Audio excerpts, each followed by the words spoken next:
fin de la Deuxième Guerre mondiale, les services secrets français, qui étaient issus des services secrets de la France libre, le BCRA, ont constitué des dossiers sur l'ensemble des organisations résistantes, qu'il s'agisse des réseaux, des mouvements, des maquis, pour essayer de comprendre à la fois leur fonctionnement, mais aussi la façon dont elles avaient pu être démantelées lorsque c'était le cas, et notamment pour repérer d'éventuels traîtres. Ces archives sont très précieuses car elles renferment des interrogatoires, des rapports d'enquête, un certain nombre de documents qui ont été saisis auprès des institutions répressives allemandes à la fin de la guerre, qu'alors pas communicables, conservées au service historique des armées à Vincennes. Elles viennent d'être déclassifiées et sont donc aujourd'hui consultables pour l'ensemble des chercheurs. L'idée de ce livre est de raconter de l'intérieur une série d'histoires, 17 au total, qui permettent de comprendre comment les Allemands ont traqué et démantelé un certain nombre d'organisations de la résistance, qu'il s'agisse de mouvements, de réseaux ou de maquis. Certaines affaires sont peut-être plus connues, comme par exemple la chute du lieutenant Honoré d'Étienne d'Orves, arrêté en Bretagne quelques semaines seulement après avoir été débarqué à la suite de la trahison de son radio,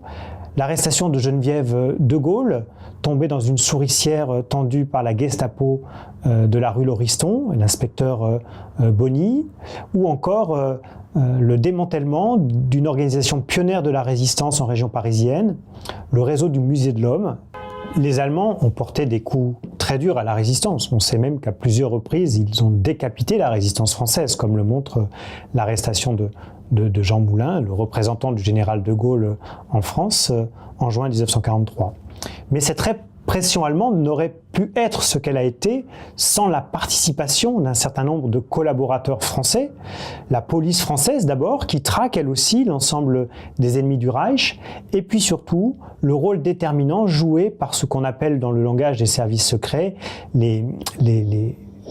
agents doubles, les Wehrmann en allemand, les hommes de confiance, qui étaient chargés d'infiltrer, de pénétrer les organisations naissantes de la résistance et qui ont été recrutés pour certains dès les toutes premières semaines de l'occupation. La technique était donc simple, il s'agissait de jeunes Français qui se faisaient passer pour des résistants, qui essayaient d'établir des contacts avec donc d'autres résistants pour ensuite intégrer leur organisation.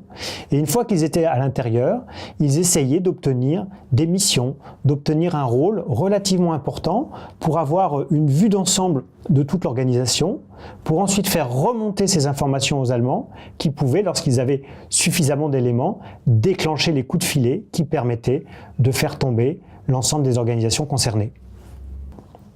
Les résistants ont bien sûr vécu dans la hantise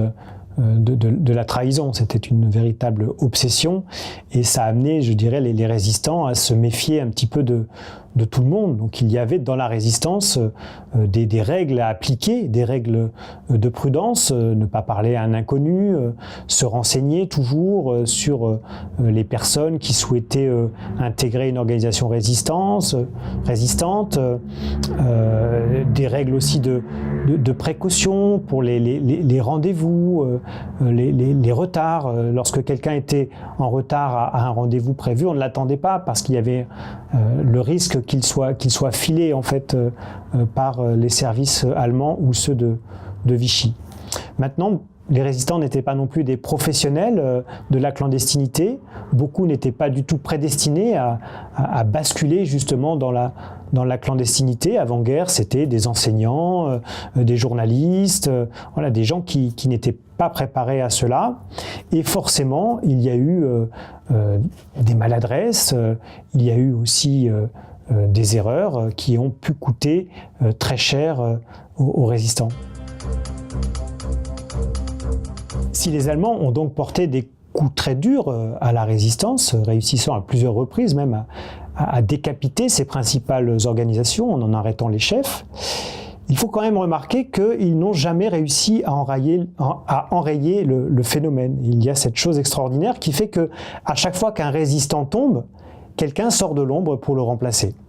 Ce livre est donc une façon de mieux comprendre de l'intérieur le fonctionnement de la répression allemande, le rôle joué dans cette répression par les fameux Wehmann, les agents, donc les hommes de confiance au service de l'occupant, mais c'est aussi une forme d'hommage aux résistants, à leur engagement et à leur sacrifice. Et grâce à eux, on le sait, la France, entre 1940 et 1944, ne se résume pas uniquement au régime de Vichy et à la collaboration, et cela permettra, à la fin de la guerre, que la France soit rangée dans le camp des vainqueurs.